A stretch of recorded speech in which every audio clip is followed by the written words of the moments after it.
Hey everybody, it's me, Adindro. I'm making a video. Look at that. Isn't that cool? Look at this. The sub count is actually higher than when I last made a video like over a month ago. Oh, damn it. Now I have to commit the act of suicide.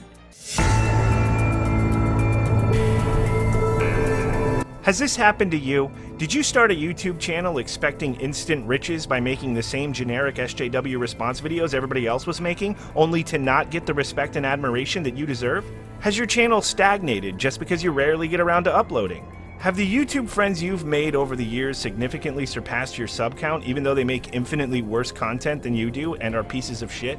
Has your stingy, backstabbing audience abandoned you instead of supporting you and donating to you for the handful of top-shelf quality videos you actually do produce? Well, it's sad to say, but things are looking pretty grim.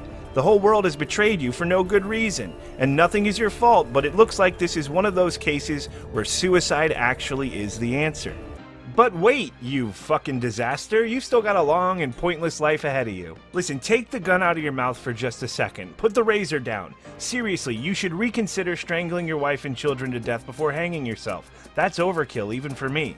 Listen, death may be what you deserve, but just because suicide is the most reasonable option you have and everybody wants you to do it, that doesn't mean you have to.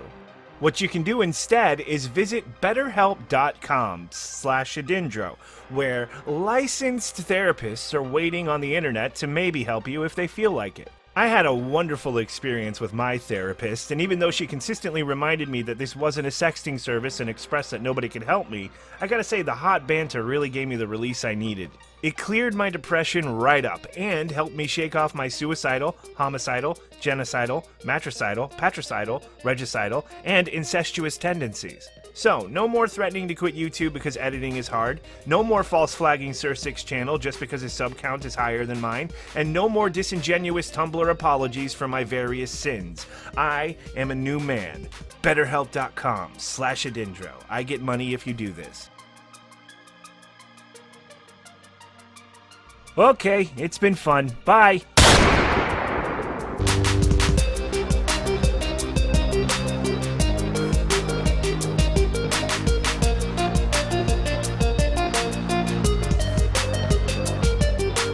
And I've had so many people come in and tell me that they worked with a counselor that they either didn't feel comfortable with, they didn't feel understood them, or they felt judged by.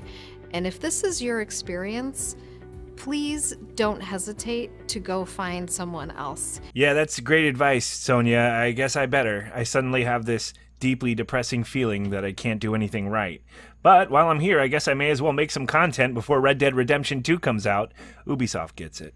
So the majority of my on and off again relationship with YouTube has been avoiding internet drama. Now I wanted to set the record straight that this is strictly a matter of not having enough time. I am by no means above enjoying petty internet drama. I mean, as long as it's entertaining on any level, I'll show up. Like a lot of you probably know that I'm not a huge fan of spending 6 fucking hours a day listening to a bunch of adults play fantasy backyard wrestling on the internet. That's all in the execution though. My life is fine, and I like to see a good train wreck every now and then to help with my dysfunction deficiency. I am only human. I like Ralph from the Ralph Retort. I think he knows exactly what he's doing, and his self-awareness goes a long way when so many others lack it completely. Adindro, you know Adindro? Oh, Adindro. He has a dog avatar.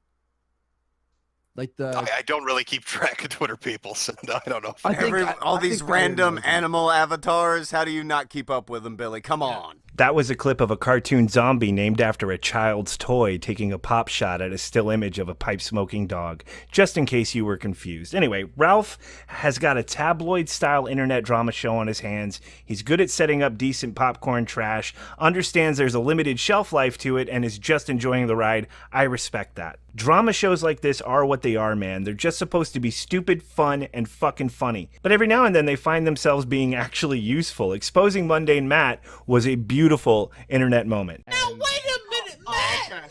No! Matt, no! And that's what all this rambling I've been doing is leading up to. I'm going to talk about the Mundane Matt thing. I know it's old as shit, but I'm doing it. That's what the video's about. Fuck you. They were inspired or challenged.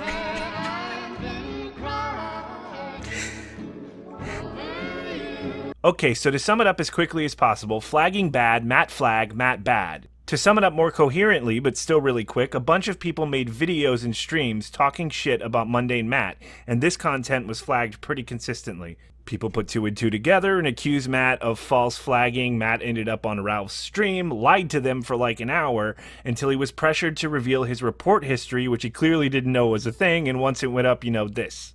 I have been in a not the best place mentally. And Now wait a minute, Matt! No! I think I've made a lot of mistakes, and I do owe people an apology. He made a really shitty apology on Tumblr, which is fucking woke. He took many, many weeks to make a very late and not very good apology video. Hey everyone, my name is Matt Jarbo, and this is a video I should have made a long time ago. And it really, really looks like he tried to buy back subscribers he lost over this. Now, I'm glad I got that out of the way because I'm late, as always, and I just want to make this all about me. Listen, I know I'm not a great YouTuber, I'm not a big YouTuber, I'm barely a YouTuber. Not a single one of my videos can be considered anywhere near relevant. And I'm a really flawed person. I believe Matt when he says that he was in a bad mental space. I believe him when he says he got caught up in all the drama and let it drive him a little crazy. I've done just enough YouTube to know that shit can get really, really under your skin, and it can be really stressful. Especially if you're a complete fucking retard with an actual family who puts all his eggs in one very fucking broken basket. But fuck it, I can confidently say that every single video I've ever made on this insane platform has taken far more effort than any piece of content Matt has ever produced. The only exception is probably the book he wrote on how to thrive on social media, which I doubt is selling all that well these days.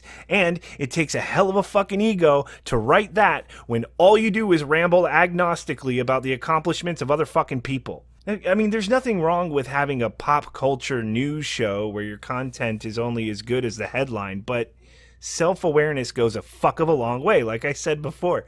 People like Matt get too absorbed in their success to maintain it, and to me, that's a goddamn fucking tragedy. I did YouTube because I wanted to see if I could do it. I kept doing it because it was fun. It definitely helped me through some shit, too. My father had just died. I had a really tough time coping with it, and YouTube was something that he always wanted me to try, so I started doing it, and it became sort of like therapy. But I kept doing it because it's enjoyable. It's fun.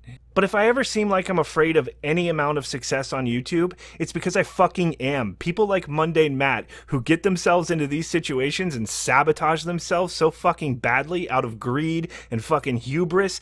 This is the exact reason it took my dad dying for me to actually try what he wanted me to try. I genuinely did not know if I was strong enough as a person to not fall into this shit. I don't know that I'm any better than Matt because I've never been in that position. I'm terrified. I'm fucking terrified of ever being in that position. It's almost like imagining yourself alive during the Holocaust, which totally didn't happen. I mean, not if you're Jewish. Not if you're Jewish. That scenario, I'm pretty sure we know where you'd stand. But yeah, you'd like to think you'd be on the right side of history. But there's a pretty decent chance that you'd be loading the Jews onto trains or some shit. I think, especially if you're an upcoming content creator, that you should be thankful to Matt and other people like him who've done similar things. They're showing you the pitfalls before you ever get to them, and that's a valuable thing. If nothing else, there's that. And in breaking news, Gamergate 2.0 is a go. I can't wait for this gunshot wound to get infected. Yesterday, something interesting happened. Sargon of Akkad went on the kill stream and discussed the concept, I guess you could say the desire to bring Gamergate back. Later on, he did a stream where he clarified his thoughts on it and his desire to have Donald Trump tweet about Gamergate, to validate Gamergate. His desire is for me to go on Tucker Carlson to explain Gamergate to the normies, I'm guessing, to Tucker's audience, right? To get the Tucker look. People, of course, were saying to him, why Matt? Matt doesn't deserve it. Matt messed up, and he acknowledges that. And I'm part of me thinks this is something that he suggested as a way to kind of like redeem myself, like a redemption arc. I think the only two people I've seen make videos on it are V and Mundane Matt. Let's be honest. Mundane Matt, as a cheerleader on your side, not probably You know, it's like having minus support. Let me. Yeah, that's like having Charles Manson in your corner going, right on, man. Let me explain the beauty of this. Right? Wouldn't you guys love to see Monday Matt sweating it out on Fox News? Oh, man. Well, he How sweats it out walking up steps. Exactly. So let's give him something that's a real challenge. Put Monday Matt on Fox News. Holy shit. Oh no.